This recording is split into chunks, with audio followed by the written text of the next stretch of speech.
in this season of gathering a prayer for thankfulness. For today we are grateful. For tomorrow we are hopeful. For our lives we are blessed. We thank our ancestors for their labors and survival. We thank our contemporaries for their companionship. We thank our descendants for carrying us with them. For today we do our best in all things. For tomorrow we labor for peace and service. And for our lives we work to be healthy in the body, mind, and spirit. We honor the journey of our lives with conscious living and honor the lives of all we meet and those we will never know. We are ever thankful. Amen. Amen. Thanks, sir.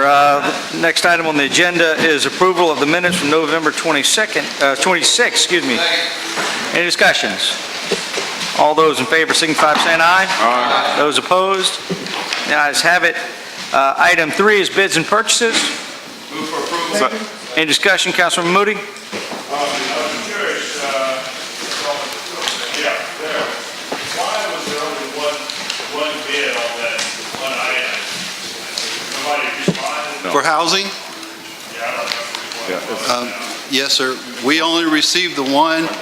We sent it out to over 30 different vendors. Only one responded back. No, sir. I don't know. Gianna may have gotten some feedback, but I did not receive any. She's behind you. What was the question? Councilmember Moody, I'm sorry, I didn't hear your question. My question was, I always get nervous when I see a project like that. There's one bid, only one response. That maybe we didn't do it right. No, I think procurement did it well. As Gary indicated, we had and sent it out to over 30 entities that do this work, but there are a number of local governments preparing consolidated plans now.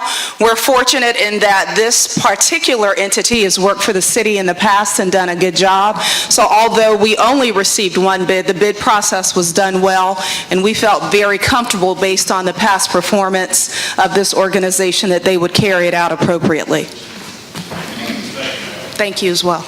Councilman Gregory? Yeah, a couple of questions on bids and purposes. On 3A, I see where we have the forms in, and I see where Mr. Cooper has seen it, but if I'm not mistaken, this document requires a signature. And there are a couple of others in bids and purposes that just say that the procurement director has seen it, but I think this document requires a signature. While I know that the ultimate signature is the mayor, but still, I think just for consistency, we should make sure that these documents are signed by the appropriate person. The second question I have, in the balance and account amount needed for the item, there's a star, and I really don't know what that means. Again, I'm looking at, that's 3B. I'm calling it. Just 3, yeah. Right. Before we put the stars down for those. A and If B. you look at 3A and 3B, both of Councilmember Gregory, I can speak to my signature not being there. Yes. The day that these were due, I was out of town, so I was aware of them, but I was Okay. not here to sign the documents, but Okay. I will go back and sign them. Would you please? We made a change to them, Councilmember Gregory, while he was out. So with mine and Matt's signature, I guess we should have probably signed it in both spots since he was out, but we didn't do that. So we'll make sure we do that from now on. Okay. The second thing under bids and purposes, bids and purchases, and this is more general, Mr. Mayor. We do have MBE and WBE requirements attached to our bids and purchases, as well as our capital projects, et cetera, et cetera. It would be great if we can get a report on how much in our bids and purchases actually go to women and minority businesses. In addition, a report on how much of our capital projects encompasses the involvement of women in businesses. Because as you know, we've had a pretty good record, and it would just be great to see whether or not we're maintaining that. So I would suggest some kind of report from MBE, WBE, not just on bid and purchases, but also on our capital projects. While the forms are here, sometimes they're blank, and they're not signed by our MBE, WBE coordinator. And in many cases, that's because the vendor will do it themselves. And there are a number of reasons why. But again, I just think it would be great for this body to really get a sense of where we are with MBE, WBE participation, and more particularly in light of our apology for slavery and Jim Crow. I think all it does is continue to reinforce our commitment to that, if we can. Thank you, Mr. Mayor. All right, any further discussion? Hearing none, all those in favor signify by saying aye. Aye. Those opposed? The ayes have it. Item 4 is Parks and Capital Projects Approval, Stonyfield Concrete Repair Change Order Number 1 with volunteer restoration in the amount of $11,300 for removal of damaged existing metal bleacher brackets. All right, so moved and seconded, Councilman Seekings and Councilman Gregory. Just a quick question. What's the time frame on that project? On Stoney? We hope to be open for football season. August. This August, 2020. And just for, Councilman Gregory. just for the record, this also came before our Recreation Committee, and our Recreation Committee supported it unanimously. Very good, thank you. Mr. Chairman, Yes, Councilman Waring. Mr. Crosby, before you sit down, all the dirt that's there, how much of that is going to be scraped away, or is that going to be the height of the field? What you see is approximately the level of the new field. So they've taken some dirt away, but what you see is, again, should be level with the bottom level of the stands. All right. Any further discussion?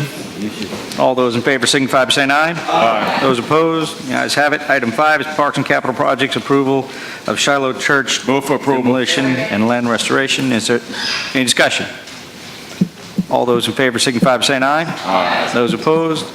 The ayes have it. Item Mr. Chairman, Yes. I just want to reiterate that this was done over a period of months ago, even when Councilman Gregory handled that particular district. And the neighborhood association, they voted for this purpose in the city, along with the city, to do this. And, we all here to see a church go away. And that was one thing that I was adamant about, seeing the church go away, which I know the church very well. But because of what's going on with the parking and situation around there, the church themselves decided that, they couldn't park there, and so much things was going on, getting tickets, so they decided that this would have been the best interest for them to move at the time. So that's what happened with Shiloh AME Church, when people know what's happened to Shiloh AME Church. And this was a new church because it was built after Hugo. So that building was a fairly new building, so to speak. But in the area have changed a whole lot, and there was no parking for them at all in that particular area, since so many people are moving in. So that's one of the problems they was encountering when they go to church meeting or having board meetings and things like that. So they just decided, that it was the best interest when the city got with them to be able to sell along with the people in the area. And I think they also want to, the residents in that area also want to make sure that we hold on to something so far as Shiloh is concerned, making sure that name, because it's a sacred, they call it a sacred spot. So they'll make sure that Shiloh name is still going to be somewhere included in that when we even do a park or whatever we're going to do. All right. Councilor Gregory? We also had discussion in that regard in our Recreation Committee meeting, and we did talk about making sure that somehow we recognize the church, either through a marker of some sort. But during our discussion, we also found out that the stained glass windows of the church will in fact be removed and maintained until the church completes its new sanctuary. So it is something, council member, that's on our minds, because it is another African American church that will be removed from the rolls of the city, and somehow we must make sure that it's never ever forgotten, particularly since many of our community leaders, like Miranda Holmes, for instance, was a member of that church. Councilman Mitchell? Yes, and that was all that was brought up in the Ellie Bar Cannon Bar Neighborhood Association, and I spoke on it myself there at the time, and they agreed wholeheartedly that they need to do this to make sure that the name is there because it's a sacred, they call it a sacred space, so to speak. And so that's why they are pushing hard to make sure that Shiloh name is there, and it's always going to be there, and making sure people know that that's where Shiloh AME Church was at the time. So they're working out some things. They're going to get with the city to make sure that this is going to be able to transfer that way.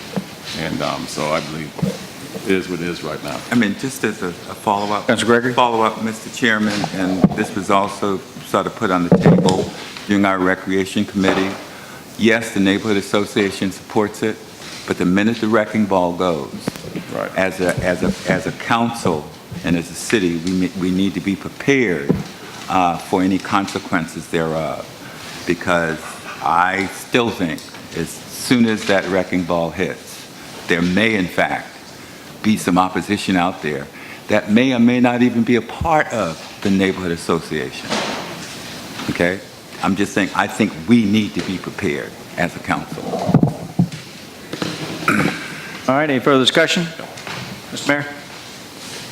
So with that in mind, part of the preparation is just being able to respond and make folks aware that this was part of an overall settlement from a lawsuit that we had from the Friends of DeReef Park and the National Park Service. And I attended not too long ago the rededication, the opening of the Praise House nearby. And our Parks Department is putting new playground equipment. Do you know about when that's arriving, Jason?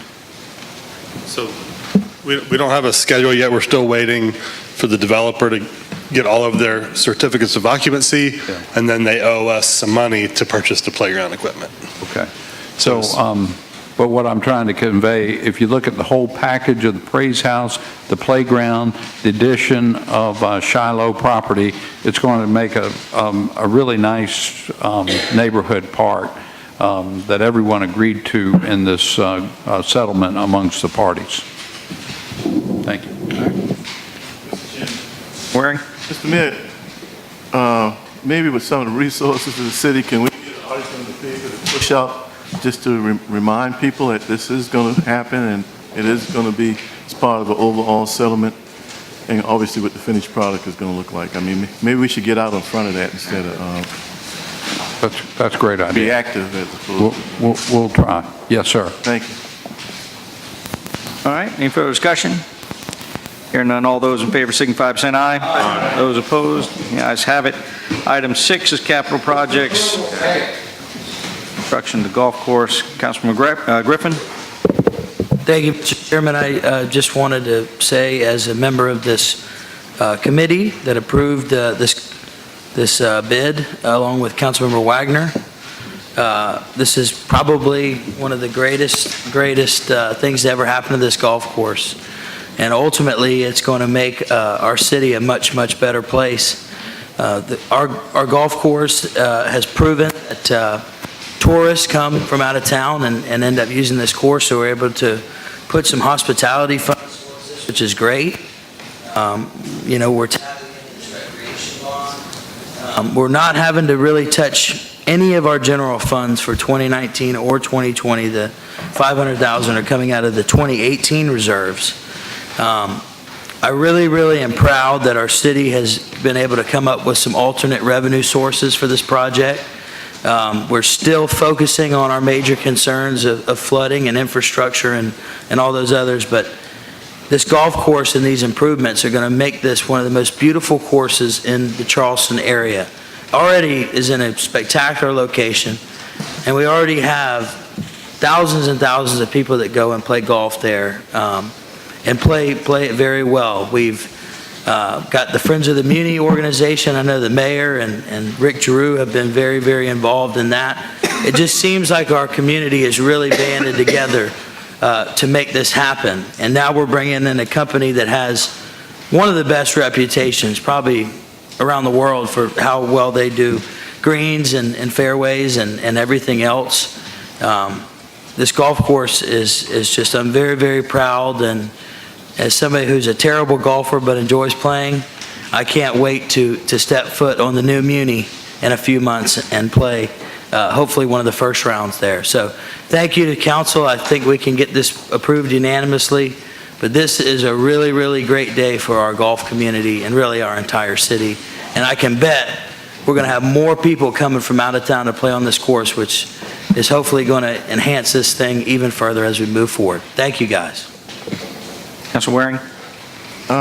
Thank you, Mr. Chairman. I spoke with Troy Miller yesterday, who's probably one of the awesome volunteers on this.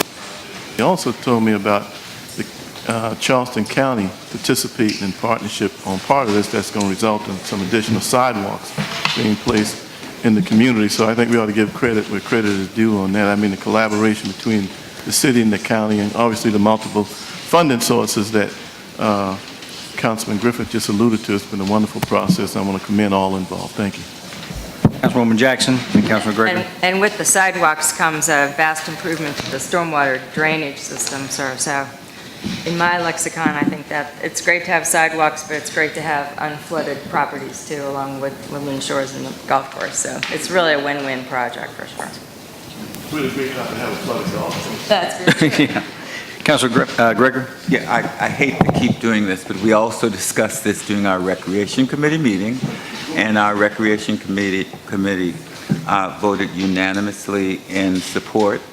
And Councilwoman Jackson, we did have a discussion with respect to retention, okay, and how the golf course will assist in drainage, et cetera, et cetera. So I think that I too think it's a very, very good project and needs to be supported. Thank you. Very good. Councilor Moody? Yeah, I just want the folks that are here to remember something. We started on the golf course a couple years ago, keeping a record of all of the zip codes. Everything that was 294, we just assumed that that was local.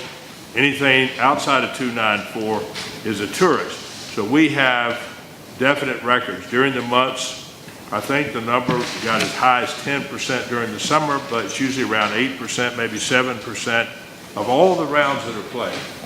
And I think it's like 60,000 a year. Out of all the rounds that are played over there, let's say 6 to 8% of them are tourists. So here's a source. We can go spend $3-4 million to fix this thing, but we got to keep it maintained. And that's a way to maintain it. So I just pass that along. Very good. Any further discussion? Mr. Mayor? Well, Mr. Chairman, not to unnecessarily repeat some comments, but I do want to shout out particularly to the Friends of the Muni, this new collaboration of citizens that came together to help fund a public project. I guess the Gill Yard is a great example where we've done this before, but we don't do this a lot. And luckily, the project came in under budget. The Friends of the Muni did a terrific job, including help from the Golf Commission and other private citizens. So with the check that we're expecting before the end of the year, they have raised over $500,000 to go towards the construction. And since we're under budget, we may be able to do some other projects related that weren't initially anticipated. But what jogged my memory about it is that the Friends of the Muni is not planning to go away, that they will stay in business, so to speak, to continue to support the Muni Golf Course with long-term maintenance needs and upkeep as well. So that's another model as we can dedicate parks with specific funding sources, be it a golf course or David Rawl is raising money for the long-term maintenance of Theodore Park, for example. Those are great examples of us becoming more sustainable and able to pay for maintenance of our facilities. Very good. Councilman Shade? I'm sorry that we're belating all this discussion about the golf course, but I think we would...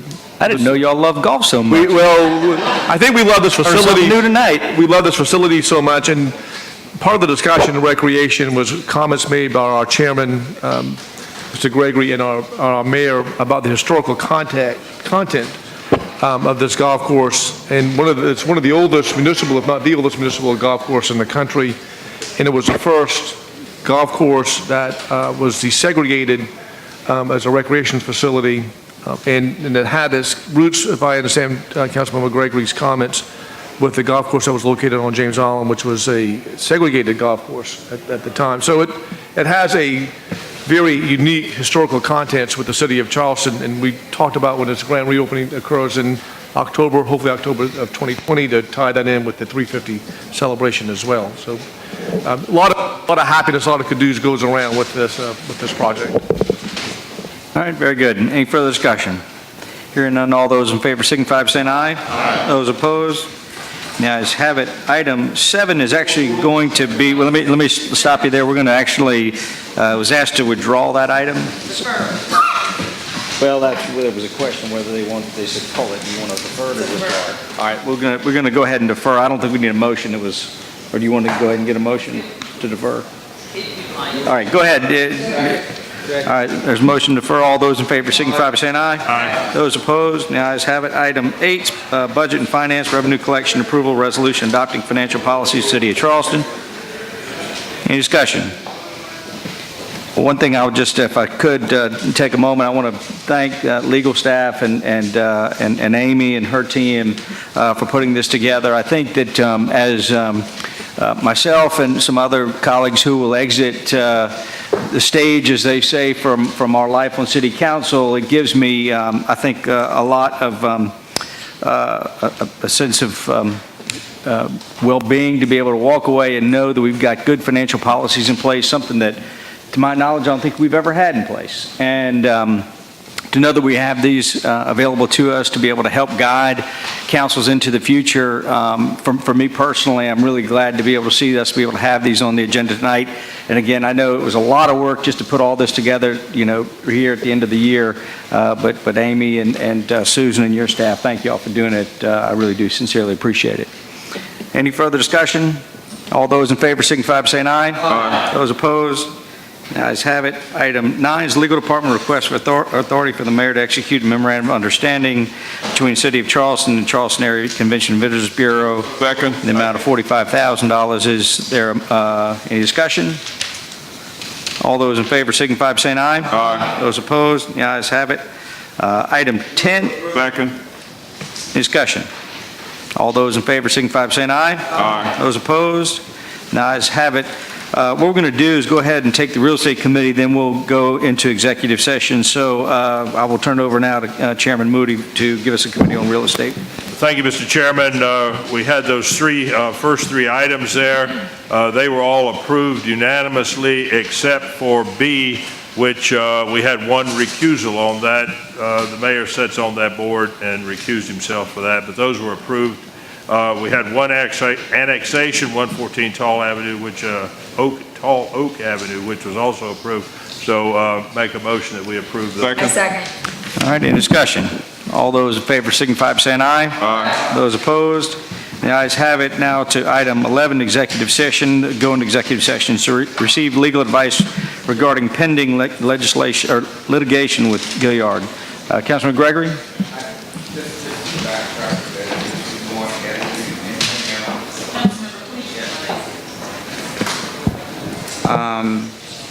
In the Real Estate Committee, I know we've already voted to approve it, but still, just so that our language is consistent between our Ways and Means and our City Council, under A, where we have $30,000 for development of 4 to 10 affordable home ownership, in the council report, it's $30,000 for development between 4 and 10.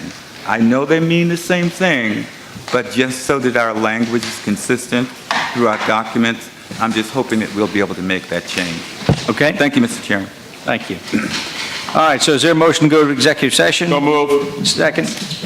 All those in favor signify by saying aye. Aye. Those opposed? The ayes have it. We'll go into executive session. We'll meet in the mayor's office, and then we'll come back in after we finish up.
All right. If I could, I'll entertain a motion to come out of executive session. Any discussion about that? I don't think so. All those in favor signify by saying aye. Those opposed? The ayes have it. And if the record, please, would reflect that we did go, in fact, to executive session to receive some legal advice on pending Gilliard litigation.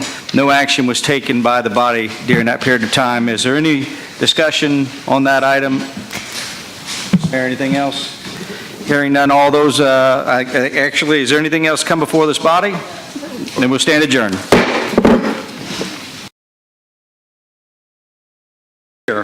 And now, if you would like to join us, Councilmember Jackson will lead us in a prayer and pledge of allegiance. Heavenly Father, we come before you in the increasing humility that we know we need as a people to lead your city, to be the people of your city, to love one another more than we love anything that we're doing in the city, and to be together in this end of the year as we're celebrating our faith traditions, our old year out and the new year in. I want to pray especially for the benefit and the welfare of our colleagues who are leaving us this evening after their amazing and dedicated lengths of service. We thank you for every hour that they have spent and every decision that they have made, and we know that Charleston will be the better for it. In your name we pray. Amen. Amen. I pledge allegiance to the flag of the United States of America and to the republic for which it stands, one nation under God, indivisible, with liberty and justice for all. Thank you very much. I know many of y'all have been here before in the very unlikely event that we would be asked to vacate the building. These are our two exit doors from this main chamber, and there's an exit door from the room to my right. In that event, please don't use the elevators, but take the stairs down to the first floor and then the single stairs out the front to the street. Very unlikely, but I just want everybody to know where to go in case we needed to vacate the building. So first, I'd like to invite Charleston Singleton and Kiana Parler, and is Quentin with us as well? He is. Quentin Baxter, please join me on the stage here. I guess stage is a good name for it this evening, because how often do you have a local group of the most talented musicians nominated for a Grammy Award from Charleston, South Carolina? Yes.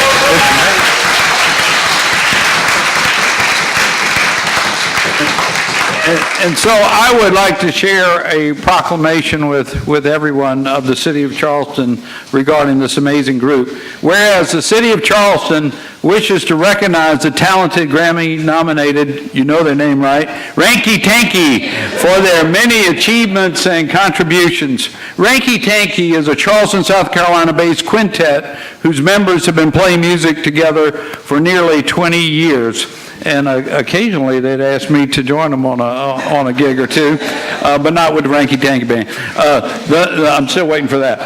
The members are Quentin Baxter on drums and percussion. Kevin Hamilton is not with us tonight on bass. Kiana Parler on vocals. Clay Ross on guitar, also not with us tonight. And Charleston Singleton on trumpet and vocals.